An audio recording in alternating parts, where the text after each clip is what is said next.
ಆರ್ಸಿಬಿಗೆ play ಆಫ್ಗೆ qualify ಆಗಿರೋದಕ್ಕಿಂತ top 2 ನಲ್ಲಿ select ಆಗೋದೇ most important ಆಗಿದೆ.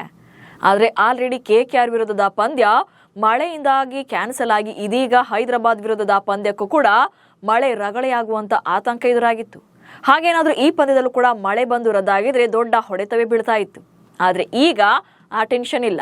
ಯಾಕಂದ್ರೆ ಬೆಂಗಳೂರಿನಲ್ಲಿ ನಡೆಯಬೇಕಿದ್ದ ಆರ್ಸಿಬಿ ವರ್ಸಸ್ ಎಸ್ಆರ್ಎಚ್ ನಡುವಿನ ಪಂದ್ಯವನ್ನೇ ಶಿಫ್ಟ್ ಮಾಡಲಾಗಿದೆ. ಉಭಯ ತಂಡಗಳು ಲಕ್ನೋದಲ್ಲಿ ಕಣಕ್ಕಿಳಿಯಲಿವೆ. ಅಷ್ಟಕ್ಕೂ ಈ ಪಂದ್ಯ ಸ್ಥಳಾಂತರ ಮಾಡಿರೋದ್ರಿಂದ ಆರ್ಸಿಬಿಗೆ ಲಾಭ ಇದೆ. ಹೇಗೆ ಅನ್ನೋದನ್ನ ಹೇಳ್ತೇನೆ. ನಾನು ಶಾಂತ. ನೀವು ಸುದ್ದಿಯಾನದ ಸಬ್ಸ್ಕ್ರೈಬರ್ ಆಗೋದಕ್ಕೆ ಮರಿಬೇಡಿ. ಇದೇ ಶುಕ್ರವಾರ ಅಂದ್ರೆ ಮೇ 23ರಂದು ರಾಯಲ್ ಚಾಲೆಂಜರ್ಸ್ ಬೆಂಗಳೂರು ಮತ್ತು ಸನ್ ರೈಸರ್ಸ್ ಹೈದರಾಬಾದ್ ಬ್ಯಾಟಲ್ ನಡೆಯಲಿದೆ. ಈ ಪಂದ್ಯವನ್ನ ಬೆಂಗಳೂರಿನ ಚಿನ್ನಸ್ವಾಮಿ ಮೈದಾನದಲ್ಲಿ ನಡೆಸೋಕೆ ಈಗಾಗಲೇ ಶೆಡ್ಯೂಲ್ ಅನ್ನ ಮಾಡಲಾಗಿತ್ತು. ಆದರೆ ಕಳೆದ 4-5 ದಿನಗಳಿಂದ ಬೆಂಗಳೂರಿನಲ್ಲಿ ಮಳೆ ಬೆಂಬಿಡದೆ ಸುರಿತಾ ಇದೆ. ಮೇ 17ರಂದು ಕೆಕೆಆರ್ ವಿರುದ್ಧದ ಆರ್ಸಿಬಿ ಪಂದ್ಯ ಮಳೆ ಕಾರಣದಿಂದಾಗಿಯೇ ರದ್ದಾಗಿತ್ತು. ಇದೀಗ ಹೈದರಾಬಾದ್ ವಿರುದ್ಧದ ಫೈಟ್ ಕೂಡ ವಾಶ್ಔಟ್ ಆಗುವಂತ ಆತಂಕ ಎದುರಾಗಿತ್ತು. ಇದೇ ಕಾರಣಕ್ಕೆ ಈಗ ಪಂದ್ಯವನ್ನೇ ಶಿಫ್ಟ್ ಮಾಡಲಾಗಿದೆ. ಆರ್ಸಿಬಿ ಮತ್ತು ಎಸ್ಆರ್ಎಚ್ ತಂಡಗಳು ಲಕ್ನೋದಲ್ಲಿ ಕಣಕ್ಕಿಳಿಯಲಿವೆ. ಲಕ್ನೋದಲ್ಲೇ ಉಳಿದ 2 ಪಂದ್ಯಗಳನ್ನು ಆಡುತ್ತೆ ಆರ್ಸಿಬಿ. ಬೆಂಗಳೂರು ಸೇರಿದಂತೆ ಕರ್ನಾಟಕದ ಹಲವೆಡೆ ಇನ್ನೂ 1 ವಾರಗಳ ಕಾಲ ಮಳೆ ಮುಂದುವರಿಯುವಂತ ಸಾಧ್ಯತೆ ಇದೆ. ಹವಾಮಾನ ಇಲಾಖೆ ಹಲವು ಜಿಲ್ಲೆಗಳಲ್ಲಿ ರೆಡ್ ಅಲರ್ಟ್ ಅನ್ನ ಘೋಷಣೆ ಕೂಡ ಮಾಡಿದೆ. ಅದರಲ್ಲೂ ಮೇ 21 ಹಾಗೆ 22ರಂದು ಭಾರಿ ಮಳೆಯಾಗುವಂತ ಸಾಧ್ಯತೆ ಇದೆ. ಈ ಬಗ್ಗೆ ಎಚ್ಚರಿಕೆಯನ್ನು ನೀಡಲಾಗಿದೆ. ಇದೇ ಕಾರಣದಿಂದಾಗಿ ಭಾರತೀಯ ಕ್ರಿಕೆಟ್ ನಿಯಂತ್ರಣ ಮಂಡಳಿ ಮೇ 23ಕ್ಕೆ ಬೆಂಗಳೂರಿನಲ್ಲಿ ನಡೆಯಬೇಕಿದ್ದಂತ ಪಂದ್ಯವನ್ನ ಲಕ್ನೋನ ಏಕನಾ ಕ್ರೀಡಾಂಗಣಕ್ಕೆ ಸ್ಥಳಾಂತರ ಮಾಡಿದೆ. ಈ ಸ್ಥಳಾಂತರ ಮಾಡಿರೋದ್ರಿಂದ ಆರ್ಸಿಬಿ ತನ್ನ ಉಳಿದ 2 ಲೀಗ್ ಪಂದ್ಯಗಳನ್ನ ಇದೀಗ ಏಕನಾ ಕ್ರೀಡಾಂಗಣದಲ್ಲೇ ಆಡಲಿದೆ. ಮೊದಲ ಪಂದ್ಯ ಮೇ 23ರಂದು ಸನ್ ರೈಸರ್ಸ್ ಹೈದರಾಬಾದ್ ವಿರುದ್ಧ ಹಾಗೆ 2ನೇ ಪಂದ್ಯ ಮೇ 27ರಂದು ಲಕ್ನೋ ಸೂಪರ್ ಜೈಂಟ್ಸ್ ವಿರುದ್ಧ ನಡೆಯಲಿದೆ. ಏಕನಾ ಸ್ಟೇಡಿಯಂಗೆ ತೆರಳುವಂತೆ ಹೈದರಾಬಾದ್ ಪ್ಲೇಯರ್ಸ್ಗೆ ಸೂಚನೆ. ಬಿಸಿಸಿಐ ಆರ್ಸಿಬಿ ಮತ್ತು ಎಸ್ಆರ್ಎಚ್ ತಂಡಗಳಿಗೆ ಮಂಗಳವಾರವೇ ಸ್ಥಳಾಂತರದ ಕುರಿತು ಮಾಹಿತಿ ನೀಡಿದೆ. ಮಂಗಳವಾರ ಆರ್ಸಿಬಿ ಆಟಗಾರರ ಪ್ರಾಕ್ಟೀಸ್ ಸೆಷನ್ ನಡೆಯಬೇಕಿತ್ತು, ಆದರೆ ಅದನ್ನ ರದ್ದುಗೊಳಿಸಲಾಗಿದೆ. ಇನ್ನು ಎಸ್ಆರ್ಎಚ್ ತಂಡ ಮೇ 20ರ ಸಂಜೆ ಬೆಂಗಳೂರಿಗೆ ಪ್ರಯಾಣ ಮಾಡಬೇಕಿತ್ತು, ಆದರೆ ನೇರವಾಗಿ ಲಕ್ನೋಗೆ ತೆರಳುವಂತೆ ಬಿಸಿಸಿಐ ಸೂಚನೆಯನ್ನ ನೀಡಿದೆ. ಇದರಿಂದಾಗಿ ಪಂದ್ಯ ರದ್ದಾಗುತ್ತೆ ಎನ್ನುವಂತ ಆತಂಕ ತಪ್ಪಿದೆ. ಅಷ್ಟಕ್ಕೂ ಬಿಸಿಸಿಐ ಇಂಥದ್ದೊಂದು ದಿಟ್ಟ ನಿರ್ಧಾರವನ್ನು ತೆಗೆದುಕೊಳ್ಳೋಕೆ ಕಾರಣ ಕೂಡ ಇದೆ. ಆರ್ಸಿಬಿಗೆ ಲೀಗ್ ಹಂತದಲ್ಲಿ ಇನ್ನು 2 ಪಂದ್ಯಗಳು ಬಾಕಿ ಇದ್ದು ಪ್ಲೇ ಆಫ್ ನಲ್ಲಿ ಮೊದಲ 2 ಸ್ಥಾನವನ್ನು ಪಡೆಯೋಕೆ ನಿರ್ಣಾಯಕವಾಗಿದೆ. ಬೆಂಗಳೂರು ಟೀಮ್ ಈಗಾಗಲೇ 12 ಪಂದ್ಯಗಳು ಮುಗಿದಿದ್ದು 8ರಲ್ಲಿ ಗೆಲುವನ್ನ ಸಾಧಿಸಿದೆ. ಹಾಗೆ 1 ಪಂದ್ಯ ಮಳೆಯಿಂದಾಗಿ ರದ್ದಾಗಿದೆ. ಈ ಮೂಲಕ ಒಟ್ಟಾರೆಯಾಗಿ 17 ಪಾಯಿಂಟ್ಸ್ಗಳೊಂದಿಗೆ ಪಾಯಿಂಟ್ಸ್ ಪಟ್ಟಿಯಲ್ಲಿ 2ನೇ ಸ್ಥಾನದಲ್ಲಿದೆ. ಸೊ ಮುಂದಿನ 2 ಪಂದ್ಯಗಳಲ್ಲೂ ಗೆಲುವನ್ನ ಸಾಧಿಸಿದ್ರೆ ತಂಡಕ್ಕೆ ಕ್ವಾಲಿಫೈಯರ್ 1 ನಲ್ಲಿ ಆಡುವಂತ ಅವಕಾಶ ಸಿಗುತ್ತೆ. ಅಲ್ಲದೆ ಈ ವೆನ್ಯೂ ಶಿಫ್ಟ್ ಆರ್ಸಿಬಿಗೆ ಒಂದು ರೀತಿಯಲ್ಲಿ ಲಾಭವೇ ಆಗಲಿದೆ. ಬೆಂಗಳೂರಿನಲ್ಲಿ ಹೈದರಾಬಾದ್ ವಿರುದ್ಧದ ಪಂದ್ಯ ರದ್ದಾದರೆ ಆರ್ಸಿಬಿಗೆ 2 ಅಂಕಗಳು ಕೈತಪ್ಪಿದಂತಾಗ್ತಿತ್ತು. ಇದು ಪಾಯಿಂಟ್ಸ್ ಪಟ್ಟಿಯಲ್ಲಿ ಟಾಪ್ 2 ಸ್ಥಾನಕ್ಕೆ ಇರೋದನ್ನ ತಡೀತಾ ಇತ್ತು. ಆದರೆ ಲಕ್ನೋದಲ್ಲಿ ವೆದರ್ ರಿಪೋರ್ಟ್ ಸ್ಥಿರವಾಗಿದ್ದು ಮುಂದಿನ 2 ಪಂದ್ಯಗಳು ಕೂಡ ಯಾವುದೇ ಅಡೆತಡೆ ಇಲ್ಲದೆ ನಡೆಯುವಂತ ಸಾಧ್ಯತೆ ಇದೆ. ಇದರಿಂದ ಆರ್ಸಿಬಿ ತನ್ನ ಪ್ರದರ್ಶನದ ಮೂಲಕ ಅಗ್ರ 2ರ ಸ್ಥಾನವನ್ನು ಉಳಿಸಿಕೊಂಡು ಕ್ವಾಲಿಫೈಯರ್ 1 ನಲ್ಲಿ ಆಡುವಂತ ಅವಕಾಶವನ್ನು ಪಡೆಯಬಹುದು. ಅಲ್ಲದೆ ಈಗಾಗಲೇ ಮೇ 17ರಂದು ಕೋಲ್ಕತಾ ನೈಟ್ ರೈಡರ್ಸ್ ವಿರುದ್ಧ ಪಂದ್ಯ ಮಳೆಯಿಂದಾಗಿ ರದ್ದಾಗಿತ್ತು. ಅಕಸ್ಮಾತ್ ಈ ಮ್ಯಾಚ್ ನಡೆದು ಆರ್ಸಿಬಿ ಗೆದ್ದಿದ್ರೆ ನೇರವಾಗಿಯೇ ಪ್ಲೇ ಆಫ್ಗೆ ಎಂಟ್ರಿ ಕೊಡ್ತಾ ಇತ್ತು. ಡೆಲ್ಲಿ ತಂಡ ಗುಜರಾತ್ ವಿರುದ್ಧ ಸೋಲೋವರೆಗೂ ಕೂಡ ಕಾಯಬೇಕಾದಂತ ಅಗತ್ಯ ಇರಲಿಲ್ಲ. ಆದರೆ ನಾಕ್ಔಟ್ನಲ್ಲಿ ಯಾವ ಪ್ಲೇಸ್ನಲ್ಲಿ ಆಡ್ತಾರೆ ಅನ್ನೋದನ್ನ ಮುಂದಿನ 2 ಪಂದ್ಯಗಳು ನಿರ್ಧಾರವನ್ನ ಮಾಡ್ತವೆ. ಸೊ 2 ಮ್ಯಾಚ್ಗಳನ್ನ ಆರ್ಸಿಬಿ ಆಡಲೇಬೇಕಾಗುತ್ತೆ, ಅದರಲ್ಲೂ ಕೂಡ ಗೆಲ್ಲೇಬೇಕಾಗುತ್ತೆ. ಸೊ ಲೇಟೆಸ್ಟ್ ಡೆವಲಪ್ಮೆಂಟ್ಸ್ಗಳಿಂದಾಗಿ ಮೇ 23ರಂದು ಬೆಂಗಳೂರು ಮತ್ತು ಹೈದರಾಬಾದ್ ತಂಡಗಳು ಲಕ್ನೋದಲ್ಲಿ ಎದುರು ಬದಲಾಗ್ತವೆ. ಈಗಾಗಲೇ ಪ್ಲೇ ಆಫ್ನಿಂದ ಹೊರಬಿದ್ದಿರುವಂತಹ ಹೈದರಾಬಾದ್ ತಂಡಕ್ಕೆ ಈ ಮ್ಯಾಚ್ ಗೆದ್ರು ಸೋತ್ರು ನೋ ಲಾಸ್. ಬಟ್ ಆರ್ಸಿಬಿಗೆ ಹಾಗಿಲ್ಲ. ಈ ಪಂದ್ಯವನ್ನ ಗೆದ್ದು ಲೀಗ್ ಹಂತದ ಕೊನೆ ಪಂದ್ಯ ಲಕ್ನೋ ವಿರುದ್ಧ ಕೂಡ ಗೆದ್ರೆ ಪಾಯಿಂಟ್ಸ್ ಟೇಬಲ್ ನಲ್ಲಿ ಟಾಪ್ 2 ನಲ್ಲಿ ಇರಬಹುದು, ಕ್ವಾಲಿಫೈಯರ್ 1 ನಲ್ಲಿ ಸೆಲೆಕ್ಟ್ ಆಗಬಹುದು. ಸೊ ಈ ಮ್ಯಾಚ್ ಗೆಲ್ಲಲೇಬೇಕಾದಂತ ಅನಿವಾರ್ಯ ಬೆಂಗಳೂರು ತಂಡಕ್ಕಿದೆ.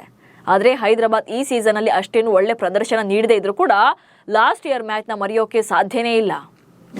2024ರ ಸೀಸನ್ ಅಲ್ಲಿ ಏಪ್ರಿಲ್ 15ರಂದು ಬೆಂಗಳೂರಿನ ಎಂ ಚಿನ್ನಸ್ವಾಮಿ ಕ್ರೀಡಾಂಗಣದಲ್ಲಿ ಹೈದರಾಬಾದ್ ತಂಡ ಆರ್ಸಿಬಿ ವಿರುದ್ಧ ಇತಿಹಾಸವನ್ನೇ ಸೃಷ್ಟಿಸಿತ್ತು. ಟಾಸ್ ಸೋತು ಮೊದಲು ಬ್ಯಾಟಿಂಗ್ ಮಾಡಿದಂತ ಹೈದರಾಬಾದ್ ತಂಡ 20 ಓವರ್ಗಳಲ್ಲಿ ಕೇವಲ 3 ವಿಕೆಟ್ಗಳನ್ನು ಕಳ್ಕೊಂಡು 287 ರನ್ಗಳನ್ನು ಕಲೆ ಹಾಕಿತ್ತು. ಇದು ಐಪಿಎಲ್ ಇತಿಹಾಸದಲ್ಲೇ ತಂಡ ಒಂದು ಇನ್ನಿಂಗ್ಸ್ ಒಂದರಲ್ಲಿ ದಾಖಲು ಮಾಡಿದಂತ ಅತ್ಯಧಿಕ ಮೊತ್ತ.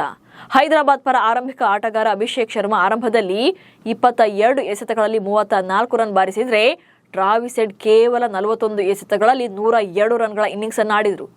ಇವರು ಅಷ್ಟೇ ಅಲ್ಲದೆ ಎಂಡ್ರಿಕ್ ಕ್ಲಾಸನ್ ಕೂಡ 67 ರನ್ ಬಾರಿಸಿದ್ರು. ಕೊನೆಯಲ್ಲಿ ಐಡನ್ ಮಾರ್ಕ್ರಮ್ 17 ಎಸೆತಗಳಲ್ಲಿ 32 ರನ್, ಅಬ್ದುಲ್ ಸಮದ್ 10 ಎಸೆತಗಳಲ್ಲಿ 37 ರನ್ ಸಿಡಿಸಿದ್ರು. RCB ಬೌಲರ್ಗಳಂತೂ ತಂಡ ಹೊಡೆದಿದ್ರು. ಈ ಬಿಗ್ ಟಾರ್ಗೆಟ್ ಬೆನ್ನತ್ತಿದಂತ RCB ಕೂಡ ಅದ್ಭುತ ಬ್ಯಾಟಿಂಗ್ ಪ್ರದರ್ಶನವನ್ನೇ ನೀಡಿತ್ತು. 287 ರನ್ಗಳ ಟಾರ್ಗೆಟ್ ಬೆನ್ನತ್ತಿದಂತ RCB ಆಟಗಾರರು 7 ವಿಕೆಟ್ಗಳ ನಷ್ಟಕ್ಕೆ 267 ರನ್ಗಳನ್ನ ಕಲೆ ಹಾಕಿದ್ರು. ಈ ಮೂಲಕ 25 ರನ್ಗಳ ಅಂತರದಲ್ಲಿ ಸೋಲ್ಬೇಕಾಯಿತು. ಹೈದರಾಬಾದ್ನ ಗೆಲುವು ಮತ್ತು ಬೆಂಗಳೂರಿನ ಸೋಲು T20 ಪಂದ್ಯವೊಂದರಲ್ಲಿ ಗರಿಷ್ಠ ಸ್ಕೋರ್ನ ದಾಖಲೆಯನ್ನು ಕೂಡ ಸೃಷ್ಟಿ ಮಾಡಿತ್ತು.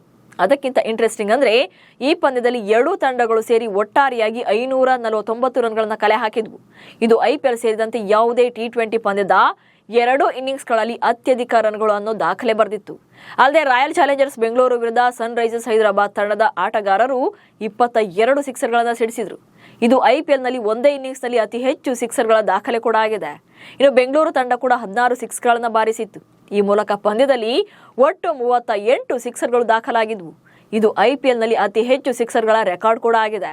ಬಟ್ ಈ ಸೀಸನ್ ಅಲ್ಲಿ ಹೈದರಾಬಾದ್ ಏನು ಅಷ್ಟೊಂದು ಸ್ಟ್ರಾಂಗ್ ಆಗಿ ಕಾಣಿಸ್ತಾ ಇರಲಿಲ್ಲ. ಆದರೆ ಅವರು ಯಾವಾಗ ಸಿಡಿತಾರೆ ಅಂತ ಹೇಳೋಕ್ಕೂ ಕೂಡ ಆಗಲ್ಲ.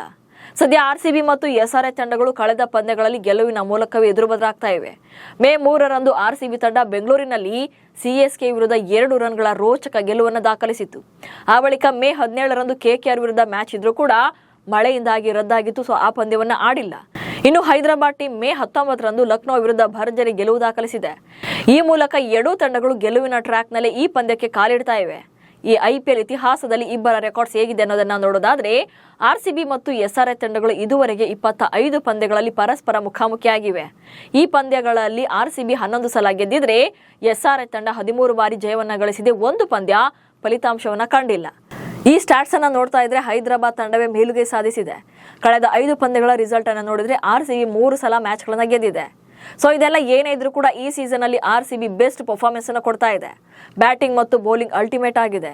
ಅದರಲ್ಲೂ ಈ ಸೀಸನ್ ಅಲ್ಲಿ RCBಗೆ ಪ್ಲಸ್ ಪಾಯಿಂಟ್ ಅಂದ್ರೆ ಅವೇ ಪಿಚ್ ನಲ್ಲಿ ಆಡಿರುವಂತ ಎಲ್ಲಾ ಪಂದ್ಯಗಳನ್ನ ಗೆದ್ದಿರೋದು. ಇದೀಗ ಲಕ್ನೋಗೆ ಪಂದ್ಯ ಶಿಫ್ಟ್ ಆಗಿರೋದು ಪ್ಲಸ್ಸೇ ಆಗಲಿದೆ. ಹೊರಗಿನ ಮೈದಾನಗಳಲ್ಲಿ 6ಕ್ಕೆ 6 ಪಂದ್ಯಗಳನ್ನ RCB ಗೆಲುವನ್ನ ಕಂಡಿತ್ತು. ಹೋಮ್ ಗ್ರೌಂಡ್ ನಲ್ಲಿ 3 ಮ್ಯಾಚ್ಗಳನ್ನ ಸೋತು 2 ಪಂದ್ಯ ಗೆದ್ದಿದೆ. KKR ವಿರುದ್ಧದ ಪಂದ್ಯ ಕ್ಯಾನ್ಸಲ್ ಆಗಿದೆ. ಸೊ RCBಗೆ ಅವೇ ಪಿಚ್ ಅದೃಷ್ಟ ಇರೋದ್ರಿಂದ ಲಕ್ನೋದಲ್ಲಿ ಹೈದರಾಬಾದ್ ತಂಡವನ್ನ ಬಗ್ಗು ಬಡಿಯುವಂತ ಎಲ್ಲಾ ಸಾಧ್ಯತೆ ಇದೆ. ಆ ಬಳಿಕ ಲಕ್ನೋ ಸೂಪರ್ ಜೈಂಟ್ಸ್ ಜೊತೆ ಬೆಂಗಳೂರು ತಂಡ ಅದೇ ಮೈದಾನದಲ್ಲಿ ಮೇ 27ರಂದು ಕಣಕ್ಕಿಳಿಯಲಿದೆ. ಮೇ 29ರಿಂದ ಪ್ಲೇ ಆಫ್ ಪಂದ್ಯಗಳು ನಡೆಯಲಿವೆ. ಜೂನ್ 3ರಂದು ಫೈನಲ್ ಮ್ಯಾಚ್ ಫಿಕ್ಸ್ ಆಗಿದೆ. ಹೀಗಾಗಿ ಮ್ಯಾಚ್ ಶಿಫ್ಟ್ ಆಗಿದ್ದೆ RCBಗೆ ಒಳ್ಳೇದೇ ಆಗ್ತಿದೆ.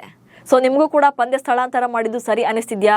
RCB ಮ್ಯಾಚ್ ನೋಡೋಕೆ ಎಷ್ಟು ಕ್ಯೂರಿಯಸ್ ಆಗಿದ್ದೀರಿ ಅನ್ನೋದನ್ನ ಕಮೆಂಟ್ಸ್ ಮೂಲಕ ತಿಳಿಸಿ. ಹಾಗೆ ಸುದ್ದಿಯನ್ನು ಫಾಲೋ ಮಾಡಿ. ನಮಸ್ಕಾರ.